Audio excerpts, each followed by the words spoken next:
Wow, I'm gonna have a lot of editing to do on this one.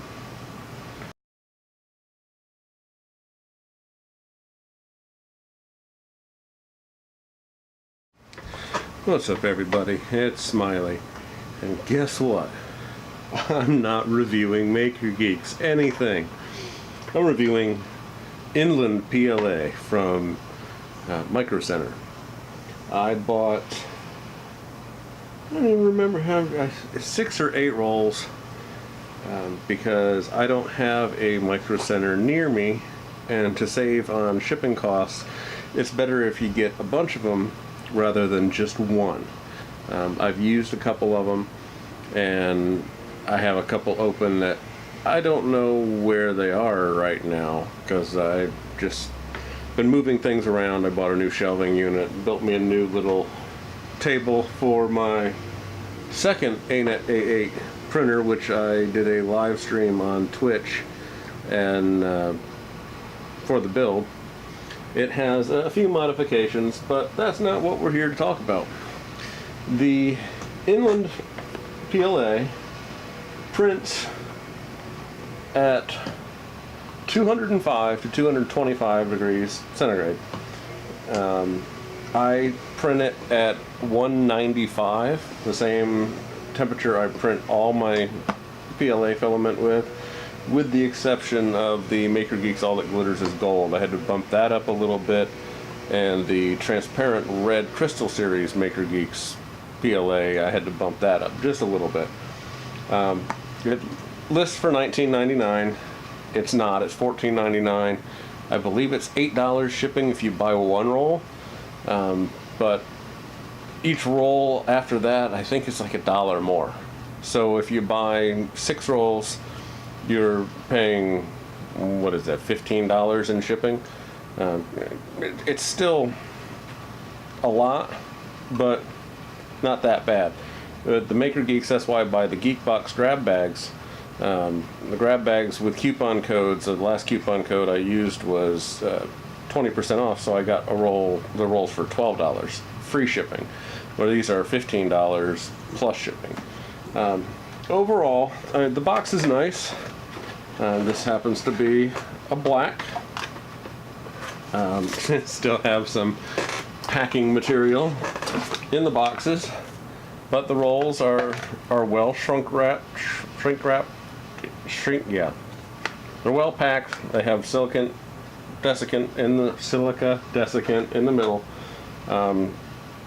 It has the print temp and the color, and this is black. I bought black. What did I buy from that? Black, blue, red. I believe I got the pink and an orange? I'm not even, yeah, I don't know. I bought 2 black, 2 blue, 2 red. Yeah, and then 2 others. A pink, I think it was a pink and an orange. So 8 rolls. It prints really well.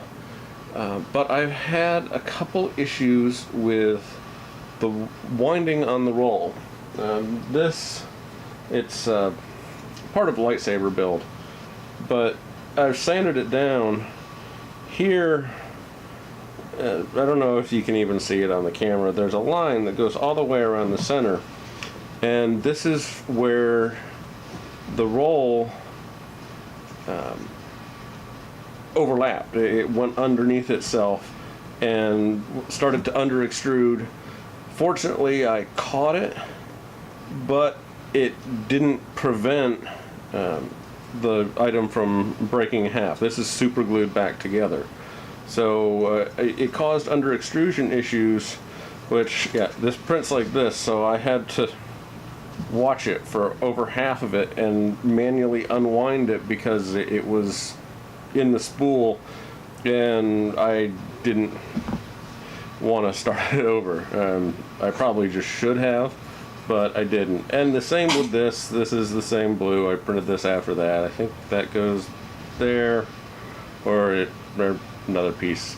I printed it in multiple different types of filament, and it has similar under extrusion issues due to the way the spool was wrapped. This part didn't overlap and stop. it was just binding up enough that I had to force it to unwind in advance, or it wouldn't pull it off of the spool. But those are the only two issues that I had. I've also printed my TARDIS, and this is the version that lights up inside. It has 2 AA batteries, a power switch, and there's a LED light in the top, which is, I've got glue on the wires because they kept coming off, and yeah. Then I made decals. But this printed pretty well. I actually have 3 of these if you followed my Facebook page. And then my blue Hodor, hold the door, doorstop, which is great. Then I have a bunch of red. Of course, I have my ever faithful stackable storage box, a Slinky, which is, this isn't the full size. I literally printed this with the end of a roll just because I wanted to see how this worked, but amazingly it works pretty well. Half-size stackable storage box, my solder holder, which has a post that goes in and it holds the solder, and then a hole in the front that I wrap it around to keep it from unrolling. I don't do a whole lot of soldering, but enough. And then my old school Tron recognizer. It doesn't move, which would be really cool if it printed as a single piece where the legs turned around and came to the center to crush the programs. But it doesn't. And then I printed the Maker's Muse, what is this? It's tolerance test. Yeah. Printed in the red on my original ANET A8, which is stock except for the cooling fan, which I have the same Minstrel, I think it's the Minstrel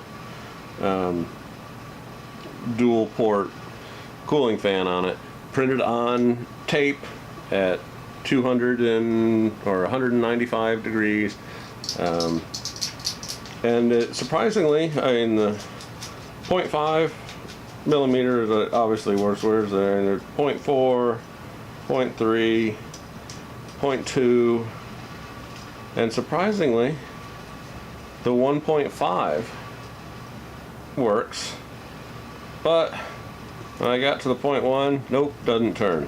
I broke it. So it snapped off, and it's, if you look at it, it's pretty solid. So the point, or what is it, the 1.5, yeah, the 0.15. Oh no, that was actually the last one. Was the 0.1? Oh no, there's 0.05, which I'd never expected that to work. But getting down to the 1.5 with a bone stock ANET A8 is pretty good. This one might actually do a little bit better, but I just finished building it last night, and the only thing I printed on it is the Benchy, which I printed on Twitch, which came out pretty good, except for an issue with the supports. Why it doesn't have them.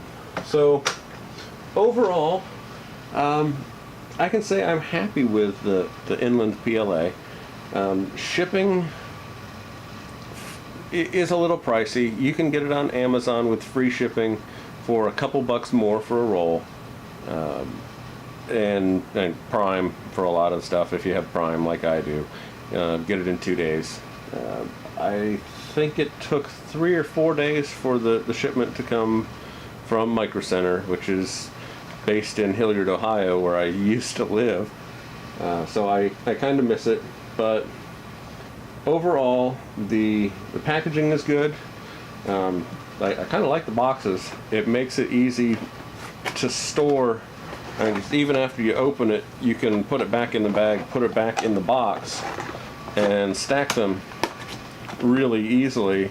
And there's a hole in it, so you can see what's in there. So if you put it in a different box, ignore the label, you can still see what color filament you have in there. I haven't actually printed any with the black, but this is the blue and the red. I printed with the pink, and I don't think I printed any with the orange. I don't even know where I put the orange. I started to get so much filament in here between my grab bags and buying the PETG, having a bunch of rolls of that, and the PLA, and I needed white, so I had to buy a roll of white, and needed this and needed that, and I need to start printing a lot of stuff, so that's why I got the second printer up and running. I'm probably going to do all the mods that I've done with this, the Hulk arms and everything, for my other printer. I already have the front and rear frame brace done. But, oh, actually I do have some pink. My filament guide on my other printer is in the Inland pink. So, yeah, I bought this specifically because I want to print pickup humbuckers in pink, because for the guitar I'm building. It's not quite the pink I wanted, but it'll work. And eventually I'll actually get around to designing, or not designing, building the bobbin winder, because I've got the pickup bobbins printed that work, just not in pink. And I'll start building my guitars again and continue to print stuff. The Inland PLA is a good bargain alternative to the Maker Geeks PLA with coupon codes, grab bags. If you need a specific color, Inland is a good way to go, because you can buy a specific color versus Maker Geeks. With the grab bag, you don't know what you're gonna get, and otherwise I think it's what, $28 or $35 or something like that for a roll of the Maker Geeks. I'm wrong, so don't yell at me, but it's a good option. It prints really well. It's got kind of a smoother, and the feel of the filament itself is a little, I don't know, there's not really a way to, it's silky.